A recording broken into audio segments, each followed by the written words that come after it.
Folks, welcome back. Hope you're doing good. I'm doing pretty good myself. And we're going to look at some more hypercars today. Just keep cranking these things out as they get released because they're awesome. So, the cool thing is that Mini GT is actually doing some of the ones that raced in Le Mans last year. So, that's what this one is. It has Le Mans licensing. This is the red Cadillac V-Series.R, the number 311 car. So, that's really cool. I'm a little bit worried about this one. This one is one of the BMW M hybrids from IMSA. This was from the Sebring race. And, of course, this is the one that took second place. I don't know if you guys can hear that, but it sounds like it's loose in the box. So, I have a feeling I'm going to open this thing up and it's going to be destroyed. But we're going to find out on camera because that's the way we do things around here. But, yeah, you know what, let's get it over with. So, this is number 709, BMW M Hybrid V8 number 25, 2023 IMSA Sebring 12 hours, second place, BMW M Team RLL. There's all your information on the back with the BMW licensing, the IMSA licensing, and there's all that information right there.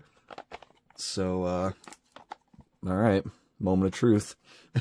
I'm actually kind of worried about it, but, I didn't want to investigate until I recorded a video on it, so today's the day.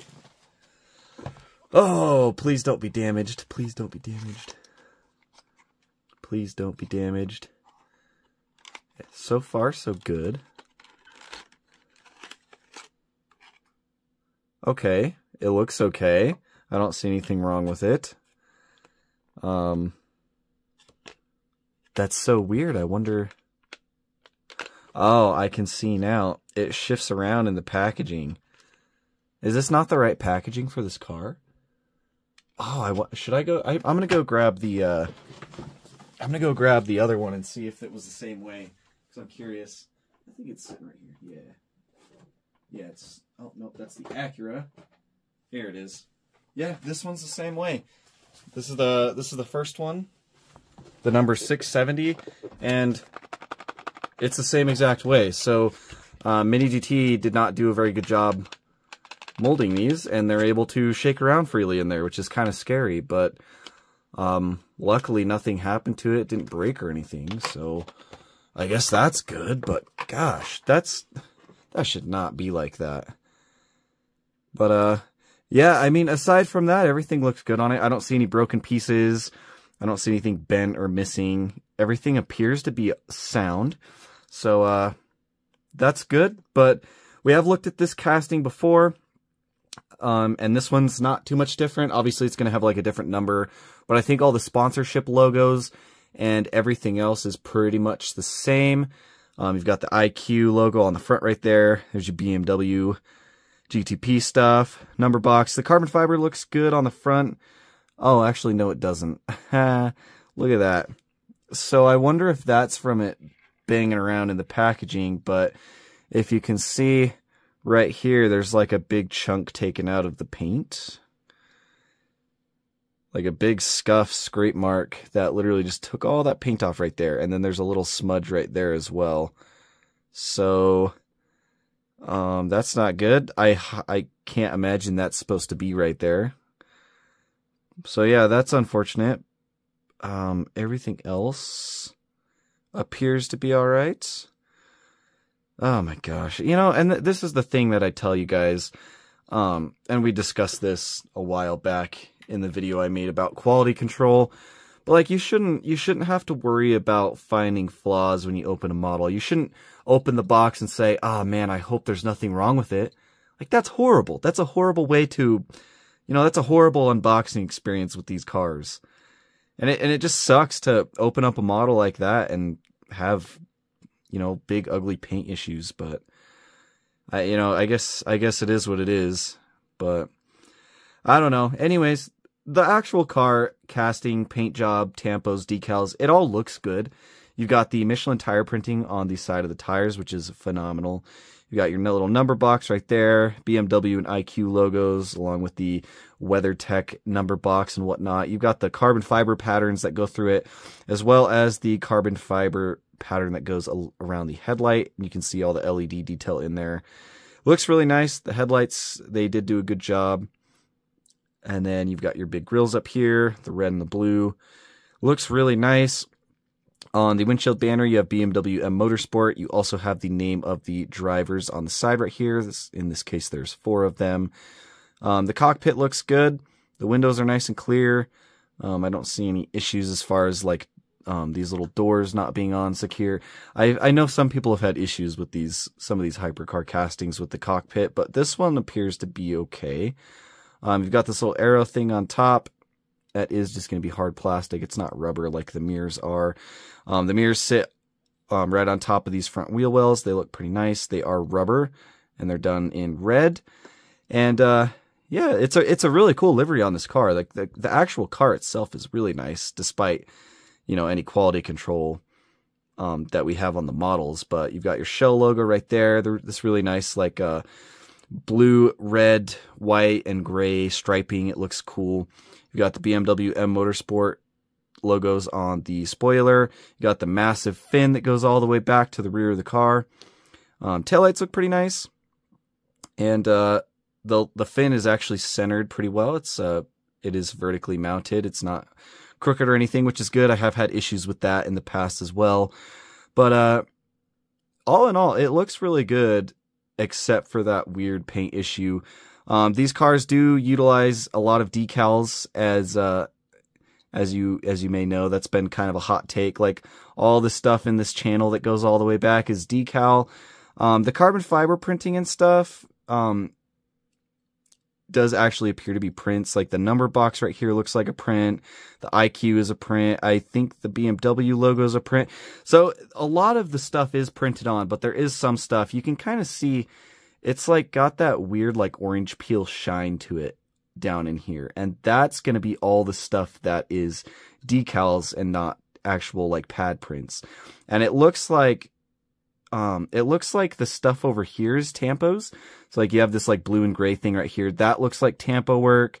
All the stuff in here, that actually looks like silver paint down in there. But then you see it's kind of like that shiny orange peel, and that appears to be decals. And then like on the top of the cockpit, that looks like a decal. This right here on the side where the names are looks like a decal. This little thing right here, this little triangle thing, looks like a print. So like why? But like why is this little circle logo right here? Why is that a decal? Like I don't get the rhyme or reason. As long as they are applying the decals well, I guess it's not that big of a deal. But obviously we still would like to see tampo printing instead of decals, because it's just it's just a lot better quality when it's printed. But yeah, you have some nice logos on the side of the wing right here. You got Bosch, got the Michelin, VP Racing, OZ Wheels, all kinds of cool stuff like that. At the bottom is just going to be flat. It does say licensed by BMW, but it is a nice car. It's good casting. For the most part, Mini GT has done a pretty good job with all these hypercars, except for the decals. And, obviously, as always, their quality control needs to be better. But I'm happy with this model, even though it has that weird paint chip right there. But I'm happy with it. I think it looks good enough. But yeah, that's that one. Let's crack into this one real quick before this video is 20 minutes long. This is number 736, Cadillac V-Series.R, number 311, 2023 Le Mans 24 hours. And this is Action Express Racing Team. So there's all your info on the back. Once again, it is actually licensed by the 24 Hours of Le Mans, which is awesome. Your GM licensing right there. There's all your information on the UPC. And hopefully this one doesn't have any issues. But, just booster quality around here. It's just what it is. I can only complain about it so much. I just get tired of complaining about it. But it's a big issue because it's not only me that it happens to. It's everybody that buys these models has these issues. So I feel like it is my job to speak up about it and, try to make this issue known so that people know that Mini GT is cutting corners, But anyways, here is the Cadillac. I really like these Cadillacs. I think they're awesome. But again, really nice Michelin printing on the side of the wheels. The wheels are a nice gunmetal gray color. Got your number box right there. Wellen. That must be like one of the main sponsors for this car. You've got the 311 hypercar class right there. There are the names on the roof right there, 3 of them in this case. You got Cadillac across the front windshield banner. You got Welland again up here, huge Cadillac logo, number 311.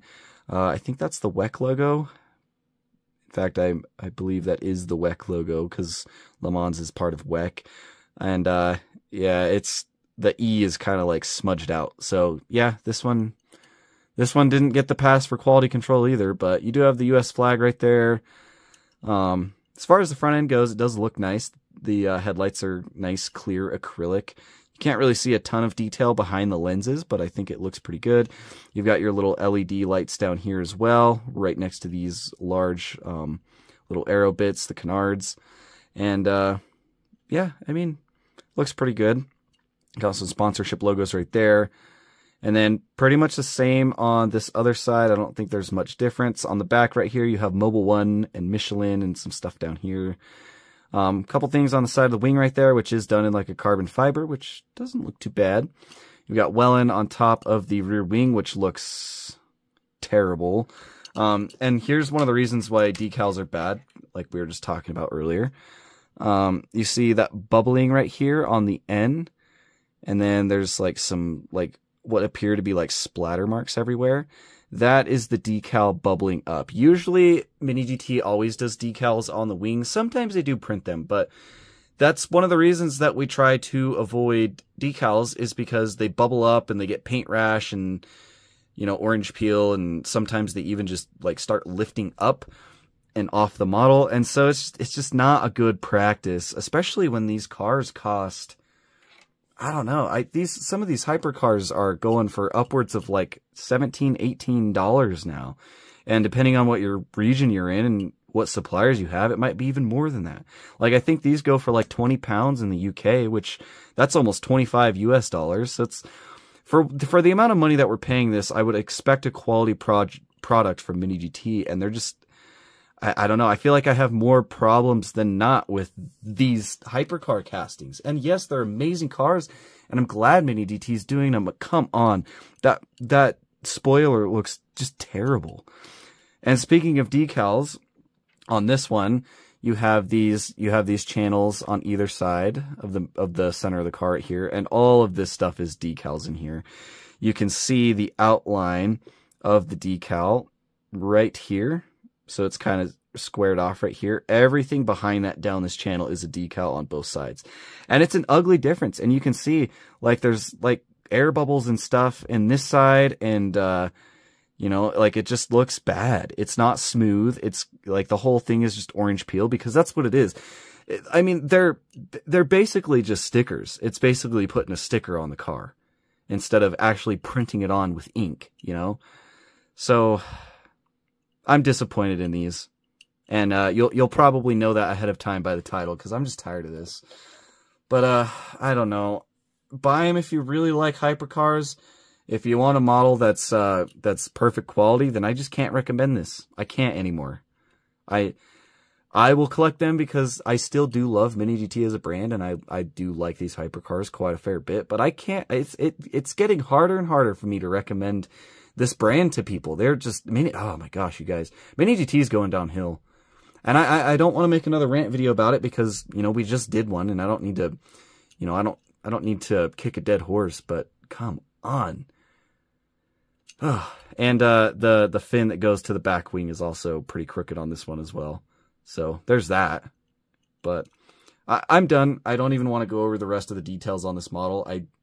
I'm disappointed, and I don't know. I hope you guys enjoy. I hope you get something out of this. I hope this video helps you, and I hope this helps inform you a little bit about your purchasing decisions. But I don't got anything else for you. Thank you guys for watching. I really do appreciate you guys, and yeah, I'll see you in the next video, hopefully with some better quality models.